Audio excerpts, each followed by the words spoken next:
17 তারিখ পর্যন্ত 17 ফেব্রুয়ারি পর্যন্ত ডেডলাইন বেঁধে দিল নির্বাচন কমিশন এবং তার মধ্যেই এই 4 আধিকারিকের বিরুদ্ধে ব্যবস্থা নিতে হবে রাজ্যকে।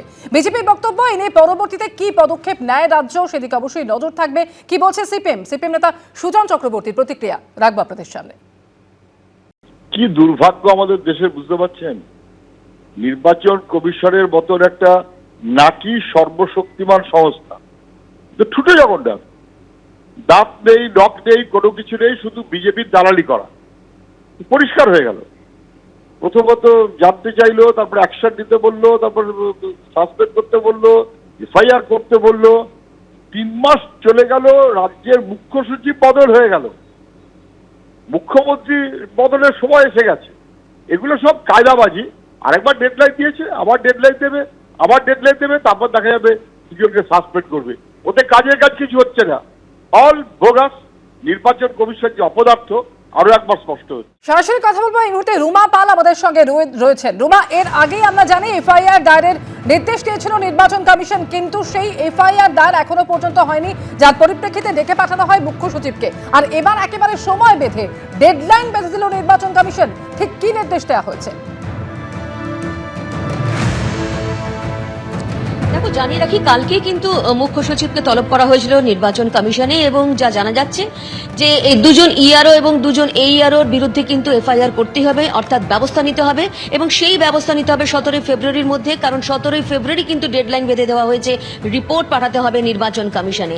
আবারও কিন্তু নির্বাচন কমিশন নিজেদের অবস্থায় অনড়, এবং রাজ্যকে তারা বারবার বলেছেন যে এই বিষয়ে কিন্তু তারা ব্যবস্থা নিক। কারণ গত অগস্ট মাস থেকে আমরা দেখতে পাচ্ছি যে এই ধরনের কিন্তু ব্যবস্থা নেওয়ার জন্য নির্বাচন কমিশনকে বারবার কিন্তু রাজ্যকে বলা হচ্ছে, এবং সেই সময়ও কিন্তু মুখ্য সচিবকে ডাকা হয়েছিল নির্বাচন কমিশন, দিল্লিতে নির্বাচন কমিশনে ডাকা হয়েছিল। এবং সেক্ষেত্রে বলে রাখি যে বারবার কিন্তু বলা হয়েছিল 2 ইআরও এবং এইআরওর বিরুদ্ধে কিন্তু ব্যবস্থা নেওয়ার ক্ষেত্রে এফআইআর কিন্তু লঞ্চ করা হয়নি। তারপর কি হলো, নির্বাচন কমিশন কিন্তু জেলা নির্বাচনী আধিকারিকদের বলেন যে সংশ্লিষ্ট যে ইআরও এবং এইআরও রয়েছে তাদের বিরুদ্ধে এফআইআর করুক। দেখা যায় যে জেলা নির্বাচনী আধিকারিকরাও কিন্তু সেক্ষেত্রে করেনি।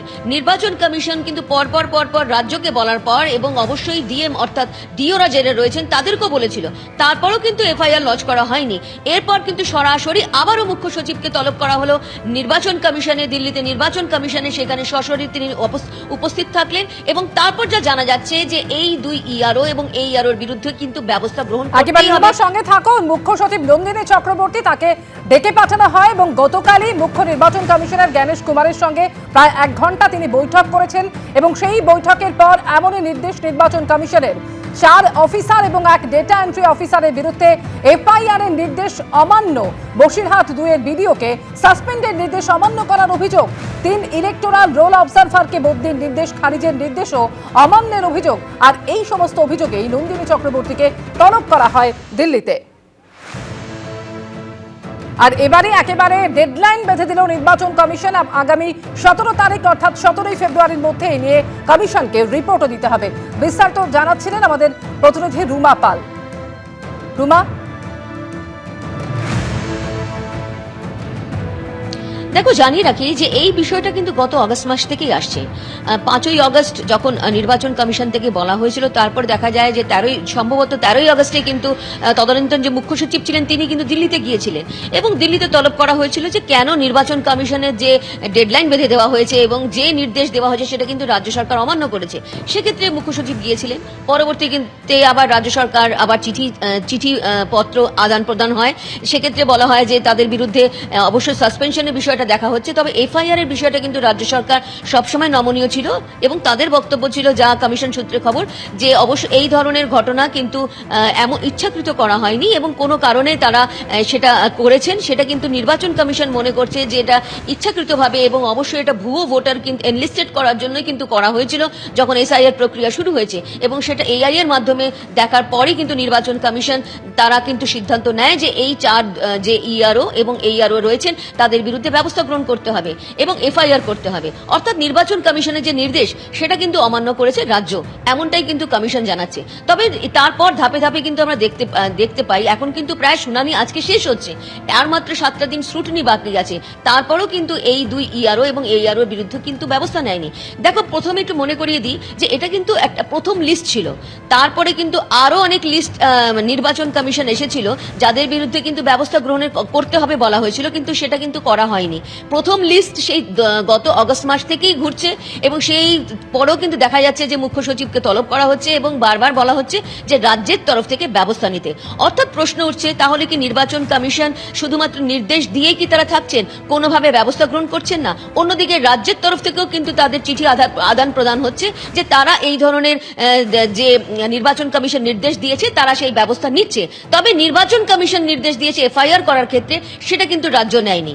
এখন আবারও নির্দেশ দেওয়া হয়েছে, ডেডলাইন বেঁধে দেওয়া হয়েছে, 17 তারিখ ডেডলাইন বেঁধে দেওয়া হয়েছে এবং রিপোর্ট দিতে হবে 17 তারিখ। অর্থাৎ 17 তারিখের মধ্যেই কিন্তু এই 4 আধিকারিকদের বিরুদ্ধে ব্যবস্থা গ্রহণ করতে হবে। এখন দেখার রাজ্যের তরফ থেকে কি পদক্ষেপ নেওয়া হয়, কারণ নির্বাচন কমিশন গত আগস্ট মাস থেকে এখনো পর্যন্ত তারা বারবার বলেছেন এবং তার বারবার ডেডলাইন বেঁধে দিয়েছেন। একটা এই প্রসঙ্গে কথা বলে রাখি, যেমন কালকে যখন ভিডিও কনফারেন্স হয়েছে এবং সেখানে দেখা গেছে মুখ্য নির্বাচন কমিশনার কিন্তু রীতিমতো যে জেলা নির্বাচনী আধিকারিক রয়েছে তাদেরকে কিন্তু বিদেশি যারা ভোটার সংযোজনের ক্ষেত্রে কিন্তু একটা হুঁশিয়ারি দিয়েছে। কি হুঁশিয়ারি দিয়েছিল? সেখানে বলেছিল যে 1 বছর 2 বছর 5 বছর পরও কিন্তু তাহলে তাদের বিরুদ্ধে ব্যবস্থা গ্রহণ করতে পারবে কমিশন। অর্থাৎ এখানে কিন্তু বারবার নির্বাচন কমিশন বারবার একদম একটা আলটিমেটাম দিচ্ছে এবং ডেডলাইন বেঁধে দিচ্ছে, বারবার কিন্তু সেই ব্যবস্থা গ্রহণ করতে বলছে। অর্থাৎ নির্বাচন কমিশন কিন্তু নিজেদের অবস্থানে অনড়। এখন দেখার রাজ্য সরকার কি পদক্ষেপ নেয়। ধন্যবাদ রুমা। এবিপি আনন্দ, এগিয়ে থাকে, এগিয়ে রাখে।